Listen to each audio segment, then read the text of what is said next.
हरफ तहजीक के बाद दो हरफों को जोड़ना। तो दो हरफों को जोड़ने के लिए कोई भी हरफ आप एक दूसरे के साथ जोड़ते हैं तो आपने बीच में जॉइंट लाजमी लगाना है। तो जॉइंट, सबसे पहला जॉइंट जो हम इस्तेमाल कर देंगे वो है प्याला नुमा, या इसको यू शेप में भी कहा जा सकता है कि जैसे यू शक्ल बनती है।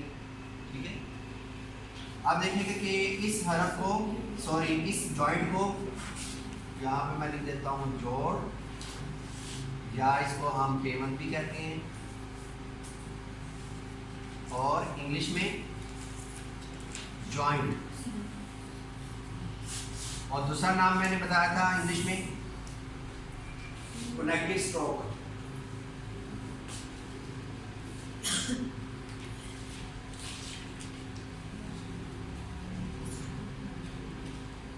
Connective stroke.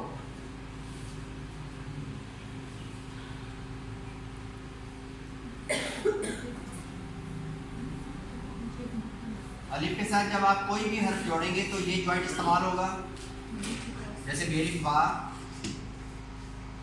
अब बेलिफ बा को बनाया और साथ आप काफ को जोड़ दें, बक। बेदाल बद। अब याद रखना है कि हमारी ये जो पहली लाइन है इसे मैंने क्या नाम दिया था? Centre line. दूसरे नंबर पे नॉर्मल लाइन, बेस लाइन या मास्टर लाइन, और लाइन नंबर 4 डिसेंडर लाइन। तो ये हमारी लाइन नंबर जो 3 है ये है बेस लाइन, और बेस लाइन के ऊपर हम तमाम हरूफ को रखेंगे। अब देखें कि ये जो जॉइंट हमने बनाया है अलिफ के साथ, काफ के साथ, दाल के साथ, तो ये बेस लाइन के साथ टच है। ठीक है, उसके बाद जब हम बे को बे के साथ जोड़ेंगे जॉइंट यही इस्तेमाल होगा, लेकिन इसको हम ले जाएंगे दूसरी लाइन के ऊपर और बाकी बे अपनी जगह पे आ जाएंगी। जैसे बे और बे बब। उसके बाद अगर आप जोड़ते हैं लाम के साथ तो फिर भी आपने ये जॉइंट कहाँ पे बनाना है? दूसरी लाइन के ऊपर। फिर अलिफ 3 लाइनों में, जैसे हमने अलिफ आपको बताया होगा कि ऊपर वाली 3 लाइनों में आएगा, तो अलिफ बनाया, उसके बाद आपने नीचे गोलाई बना दी, बे लाम बल। नून के साथ जोड़ेंगे बे नून बंद, इसमें अलिफ इस्तेमाल नहीं होगा, अलिफ नहीं बनेगा, और बाकी नीचे आपने गोलाई उसी तरीके से बना देंगे। आप नुक्तों का भी आपने ख्याल रखना है कि जब हमने अलिफ के साथ जोड़ा, काफ के साथ, दाल के साथ, तो ये नुक्ता कहाँ पे बनाया हमने? नीचे वाली 2 लाइनों के मिड में। इसी तरीके से यहाँ पे देख लें, ये दरमियान वाली 2 लाइनों के मिड में आ रहे हैं, यहाँ पर भी मिड में आ रहे हैं, यहाँ पर भी मिड में, और ये बेनून बंद, इसको भी हम मिड में कर लेते हैं इसलिए कि बच्चे कंफ्यूज ना हो कि जैसे हमने यहाँ पे बनाया वैसे ही आप यहाँ पे बना। ठीक है, और नून का नुक्ता हमने बना लिया लाइन नंबर 2 के ऊपर। अब कोई भी हरफ इन तमाम हरूफ के साथ जोड़ेंगे तो बीच में ये जो यू शेप वाला जॉइंट है, ये वाला जो जोड़ है यही इस्तेमाल होगा। जीम को हम जोड़ते हैं, देखें जीम का सर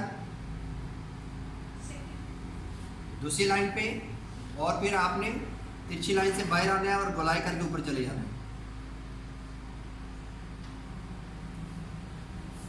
जीम गाफ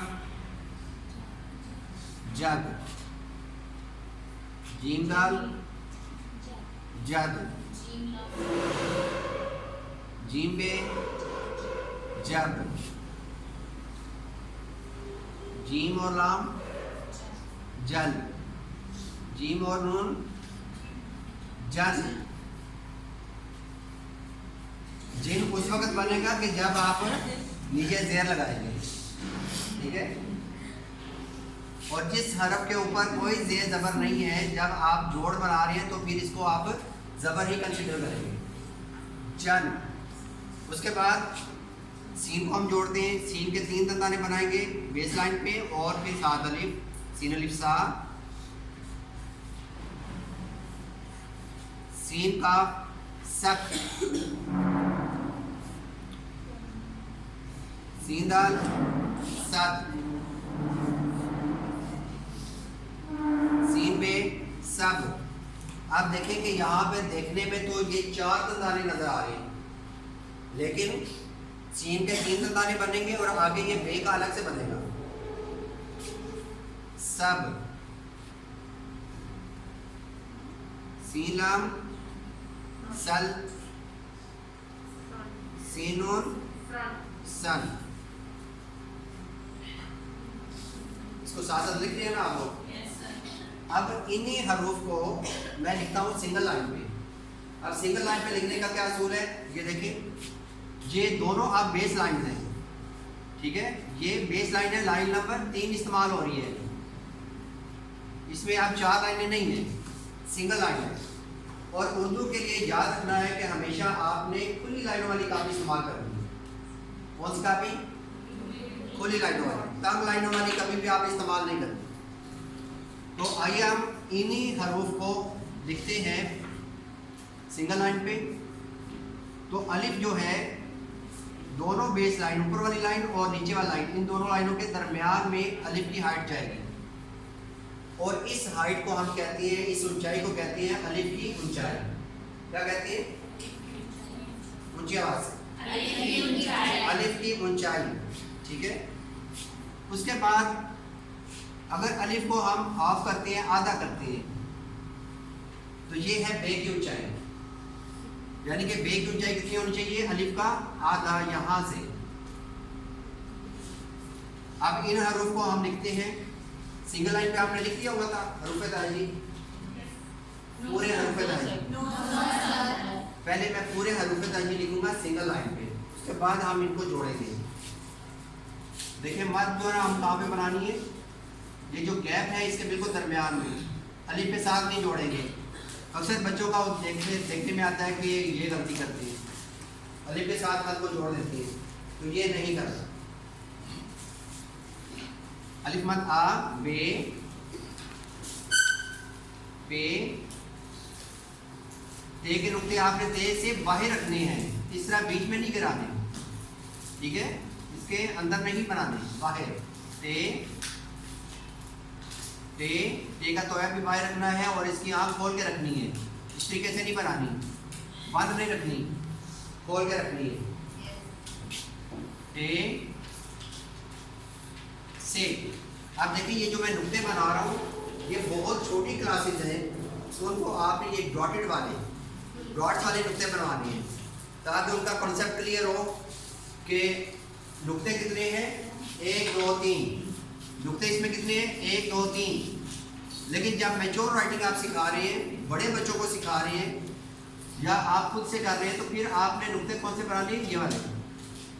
ये रीचेबल है और इसमें स्पीड भी अच्छी होती है, जल्दी बनते हैं और खूबसूरती भी आती है इसमें से। आप जीम को देखें, दोनों लाइनों के दरमियान से हम बनाएंगे, दोनों लाइनों के दरमियान में। अब जीम की गोलाई आप बनाएंगे लाइन के ऊपर। अब ये जीम की गोलाई लाइन से नीचे भी बनाई जा सकती है, ठीक है, लेकिन ऊपर रखेंगे तो ज़्यादा अच्छा है। जीम, देखा थोड़ी सी मैं नीचे लेके गया हूँ, ज़्यादा नहीं लेके जानी। देखें अक्सर बच्चे क्या करते हैं, यहाँ पे बनाया और गोलाई नीचे ले जाती है, बहुत नीचे ले जाते हैं, तो नीचे नहीं लेके जानी, मामूली सी अगर नीचे आ जाए तो कोई हर्ज नहीं। जीम, चे, हे, खे।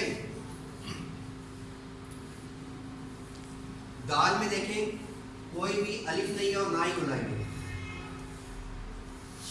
अलिफ की ऊंचाई तक कौन से हरूफ जाएंगे, जिनमें अलिफ आता है, ठीक है, जिनमें अलिफ आता है और जिनमें गोलाई आती है। देखें अलिफ, अब इसमें गोलाई आई थी तो इसको कहाँ से स्टार्ट किया था, अलिफ की ऊंचाई से। जिन हरूफ में अलिफ आता है या गोलाई आती है, तो उनको हम कहाँ से स्टार्ट करेंगे? अलिफ की ऊंचाई से, दोनों लाइनों के दरमियान से।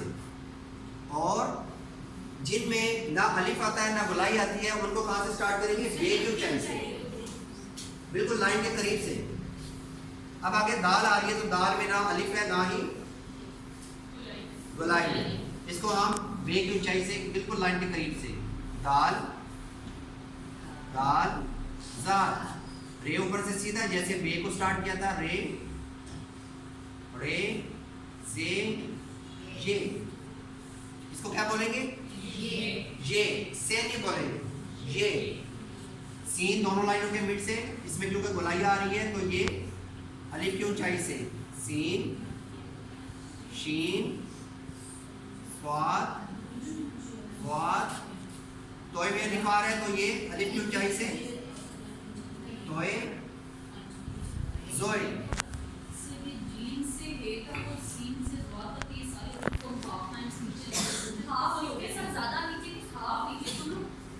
हाफ भी नहीं लेके जाना चाहिए, ऊपर ही रखना चाहिए, ठीक है ना, नीचे नहीं लेके जाना चाहिए, ठीक है। इसके बारे में हम डिस्कस करेंगे कि ये नीचे कहाँ पे लेके जाते हैं, ठीक है। एन का सर दोनों लाइनों के मिड में, एन का सर और ये नीचे गोलाई, एन वैन फे काफ, इसमें भी आप नुक्ते बना लें डॉटेड वाले, क्योंकि छोटे बच्चों को सिखाना है आपने। काफ दोनों लाइनों के मिड से, इसमें काफ में अलिफ आ रहा है, काफ गाफ। अब देखेंगे लाम है तो लाम में अलिफ भी आ रहा है और गुलाई भी आ रही है, अब ये डबल हो गया ना काम। तो इसको हम कहाँ से स्टार्ट करेंगे? ये है अलिफ की ऊंचाई, यहाँ से लेके ऊपर वाली लाइन के फिर मिड से आप यहाँ से स्टार्ट करेंगे अलिफ, उसके बाद फिर गोलाई। मीम को दोनों लाइनों के मिड से स्टार्ट करेंगे, थोड़ा सा आगे जाके गुलाई करके मीम की धुन लाइन से नीचे, मीम की धुन लास्टली लाइन से थोड़ी सी नीचे लेके जानी है, अच्छी लगेगी। नून वाव हाई होज, हाई मखलूत या हाई दो चश्मी, हमजा छोटी जाए बड़ी जाए, बड़ी जाए को आपने दूर से स्टार्ट करना है, सर छोटा और धूम इसकी लंबी, बस यहाँ तक पहले इसको सिंगल लाइन के ऊपर आप लिख लें।